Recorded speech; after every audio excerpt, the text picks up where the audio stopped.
Hello मेरे प्यारे बच्चों, कैसे हो आप सब। मैं उम्मीद करता हूं कि आप सब बहुत अच्छे होंगे।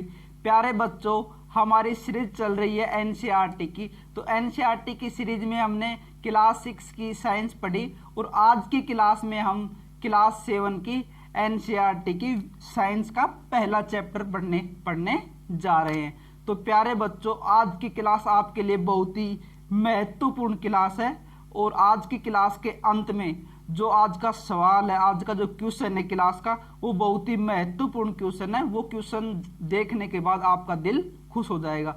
तो प्यारे बच्चों, क्लास के अंत तक मेरे साथ बने रहना और क्लास को बीच में बिल्कुल भी मिस मत करना, बिल्कुल भी स्किप नहीं करना है आपको। अगर आप हमारे चैनल पर नए हैं और अभी तक आपने चैनल को सब्सक्राइब नहीं किया है तो सबसे पहले आप चैनल को सब्सक्राइब कर लीजिए और बेल आइकन को ऑन कर लीजिए ताकि आने वाली क्लास की नोटिफिकेशन आप तक पहुंच सके। तो चलिए बच्चों, शुरू करते हैं हम आज की क्लास। तो आज की क्लास 7 का साइंस का पहला चैप्टर है, उसका नाम है पादपों में पोषण। तो इसका आज हम पढ़ेंगे पहला पार्ट। प्यारे बच्चों, इस क्लास को जो ये चैप्टर है इसको हम 2 भाग में पढ़ने की कोशिश करेंगे, ठीक है बच्चों। तो इसका पहला पार्ट हम आज पढ़ेंगे, सेकंड पार्ट हम कल पढ़ेंगे। तो चलिए बच्चों, हम शुरू करते हैं आज की क्लास। तो बच्चों, क्लास 6 के अंदर हमने पढ़ा है कि सभी जीवों के लिए भोजन की आवश्यकता होती है। बच्चों, मैंने आपको पढ़ाया था कि भोजन क्या होता है, भोजन कहाँ से प्राप्त होता है। तो मैंने आपको बताया था कि भोजन का जो मुख्य स्रोत होता है जंतु और पादप होते हैं। सभी जीवों को जो भोजन मिलता है वो कहाँ से मिलता है, वो सभी जीव पादप और जंतुओं पर भोजन के लिए निर्भर रहते हैं। तो भोजन के बारे में पूरी डिटेल्स हमने कि हर क्षेत्र में, भारत के हर राज्य के अंदर अलग अलग प्रकार का भोजन खाया जाता है और जीव कितने प्रकार के होते हैं, शाकाहारी, मांसाहारी और सर्वाहारी। तो इस भोजन के बारे में हमने पूरी डिटेल्स क्लास 6 के पहले चैप्टर के अंदर पूरे अच्छे से हमने पढ़ लिया था। और जो सेकंड चैप्टर था उसमें हमने पढ़ा था कि भोजन के घटक कौन कौन से हैं, ठीक है बच्चों। तो भोजन के घटक कौन कौन से हैं, कार्बोहाइड्रेट, प्रोटीन, वसा, विटामिन, खनिज लवण और रुक्षांश जो आहारी रेशे हैं, ये सब क्या है, भोजन के घटक हैं। अगर इन सब में से किसी एक की भी लंबे समय तक हमारे भोजन के अंदर कमी हो जाती है तो हमारे शरीर के अंदर बहुत सारे रोग हो जाते हैं, हमारे शरीर को बहुत सारी बीमारियां जकड़ लेती हैं। तो ये सारी चीजें हमें भोजन के अंदर लेते रहना चाहिए, ठीक है बच्चों। तो ये हमारे शरीर के क्या कहलाते हैं, ये पोषक कहलाते हैं। इन सब के बारे में हमने अच्छे से क्लास 6 के अंदर डिटेल से पढ़ लिया था। तो भोजन के ये घटक हमारे शरीर के लिए आवश्यक है तथा इन्हें पोषक कहते हैं हम, ठीक है बच्चों। तो आगे हम पढ़ते हैं, पादप स्वयं के लिए भोजन बना सकते हैं परंतु मानव सहित कोई भी प्राणी अपना भोजन स्वयं नहीं बना सकता। तो बच्चों, पादप होते हैं, जो पेड़ पौधे होते हैं, वो ही केवल अपना भोजन स्वयं बना सकते हैं। उनके अलावा जो प्रकृति में जितने भी जीव रहते हैं, जितने भी प्राणी रहते हैं, यहाँ तक कि मानव जो हम मनुष्य होते हैं, वो भी अपना भोजन स्वयं तैयार नहीं कर सकते। वो भी अपने भोजन के लिए पादपों यानी कि पेड़ पौधों पर निर्भर रहते हैं। वे पादप अथवा पादपों का आहार ग्रहण करने वाले जंतुओं से अपना भोजन ग्रहण करते हैं। तो मनुष्य होता है जो पादपों से या तो पादपों से अपना भोजन ग्रहण करता है या जो पादप का आहार ग्रहण करते हैं उन जंतुओं से अपना भोजन प्राप्त करता है। अतः मानव तथा अन्य प्राणी प्रत्यक्ष अथवा परोक्ष रूप से पादपों पर निर्भर रहता है। जितने भी प्राणी होते हैं, मानव के अलावा जितने भी प्रकृति में प्राणी हैं, जैसे पशु पक्षी पे जितने भी हैं, वो सभी जो अपने भोजन के लिए प्रत्यक्ष और परोक्ष रूप से, डायरेक्ट और इनडायरेक्ट रूप से पादपों पर, पेड़ पौधों पर अपने भोजन के लिए निर्भर रहते हैं। तो पादपों में पोषण की विधि, पादपों में पोषण किस प्रकार से होता है, तो इसके बारे में अभी इनमें अध्ययन करेंगे। तो सभी जीवों को खाद्य पदार्थ की आवश्यकता होती है जिसका उपयोग वे अपनी वृद्धि एवं शरीर के रखरखाव के लिए करते हैं तथा आवश्यक ऊर्जा प्राप्ति के लिए करते हैं। तो बच्चों, मैंने क्लास 6 में आपको पढ़ाया था कि भोजन क्या होता है। जो भोजन होता है, जो पोषण पदार्थ होते हैं, वो अपने शरीर के क्या करते हैं, डेवलपमेंट और ग्रोथ के लिए ये महत्वपूर्ण होते हैं और अपने शरीर को क्या मिलती है, उनसे ऊर्जा मिलती है। जैसे कार्बोहाइड्रेट से मनुष्य को ऊर्जा मिलती है और पूरे दिन जितना भी वो काम करता है वो कार्बोहाइड्रेट की वजह से ही कर पाता है, जिससे उनको ऊर्जा मिलती है। उसी तरह पादपों के अंदर भी ये सब चीजों की आवश्यकता होती है। केवल पादप ही ऐसे जीव हैं जो जल, कार्बन डाइऑक्साइड एवं खनिज लवण की सहायता से अपना भोजन स्वयं बना सकते हैं। ये सभी पदार्थ उनके परिवेश में उपलब्ध होते हैं। तो वातावरण के अंदर जैसे जल है, कार्बन डाइऑक्साइड है और खनिज लवण है, जितने भी, इन सब की सहायता से हम आगे पढ़ेंगे अच्छे से और भी कि ये अपना भोजन स्वयं तैयार कर सकते हैं। कैसे तैयार करते हैं ये हम आगे देखते हैं। तो स्वपोषण क्या होता है? पोषण की वह विधि जिसमें जीव अपना भोजन स्वयं संश्लेषित करते हैं, स्वपोषण कहलाता है। पोषण की वह विधि जिसमें जीव अपना भोजन स्वयं तैयार करते हैं, स्वयं अपने आप बनाते हैं, तो यह विधि क्या कहलाती है? स्वपोषण कहलाती है।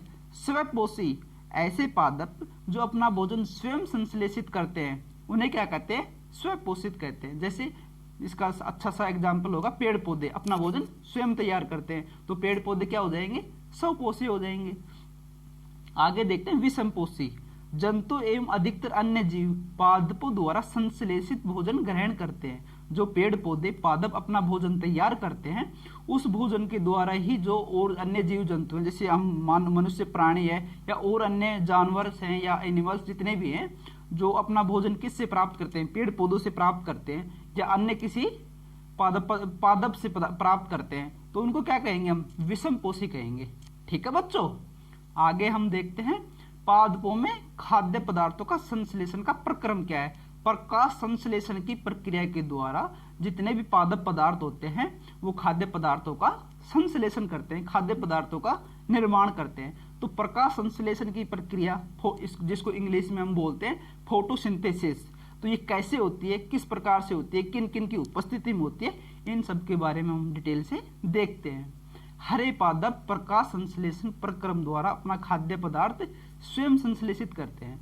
तो जितने भी हरे पेड़ पौधे होते हैं, हरे पादप होते हैं, वो प्रकाश संश्लेषण के द्वारा अपना भोजन स्वयं तैयार करते हैं। हरे पादप क्या होते हैं?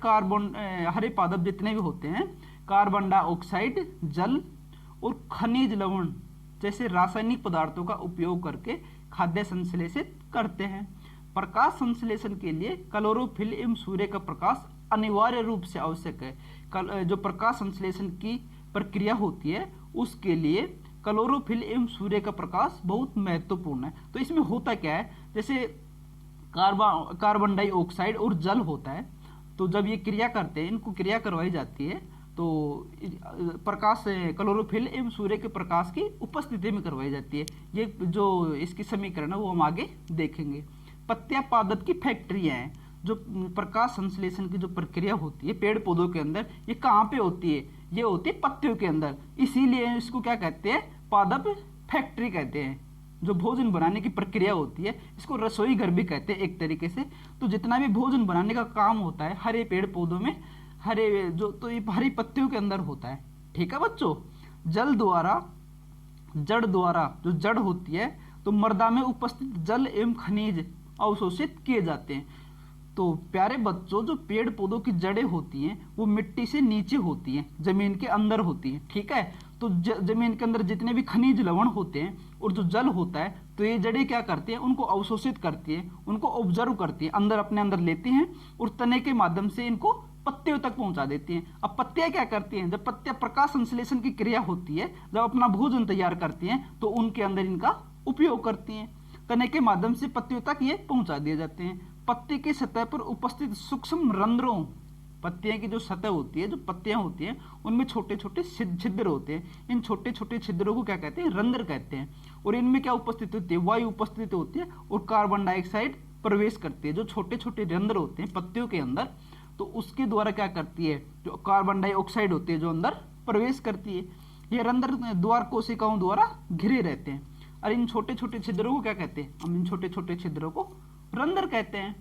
ठीक है बच्चों, आगे है पत्तियों में एक हरा वर्णक होता है जो क्लोरोफिल होता है। ये एक वर्णक होता है जिसको पिगमेंट बोलते हैं। ठीक है, तो ये पत्तियों के अंदर पाया जाता है। अभी क्लोरोफिल होता है तो ये करता क्या है? क्लोरोफिल सूर्य के प्रकाश को ऊर्जा ग्रहण करने में पत्तियों की सहायता करता है। जो सूर्य का प्रकाश होता है तो उसको पत्तियों की उससे ऊर्जा ग्रहण करने में सहायता करता है। इसका ऊर्जा का उपयोग जल एवं कार्बन डाइऑक्साइड से खाद्य संश्लेषण में होता है, क्योंकि खाद्य श्रृंखला के संश्लेषण के सूर्य के प्रकाश की उपस्थिति में होता है, इसलिए इसे प्रकाश संश्लेषण कहते हैं। जो प्रकाश संश्लेषण की पूरी प्रोसेस होती है, पूरी प्रक्रिया होती है, जो सूर्य के प्रकाश की उपस्थिति में होती है। और सूर्य का प्रकाश जो पत्तियां होती हैं वो ऑब्जर्व कैसे करती हैं, जो क्लोरोफिल होता है ये उसे जो सूर्य का प्रकाश होता है उससे ऊर्जा को संग्रहण करने में इनकी सहायता करता है। ठीक है बच्चों, तो देखिए इस जो डायग्राम आपके सामने दिया गया है उसके थ्रू मैं आपको समझाता हूँ।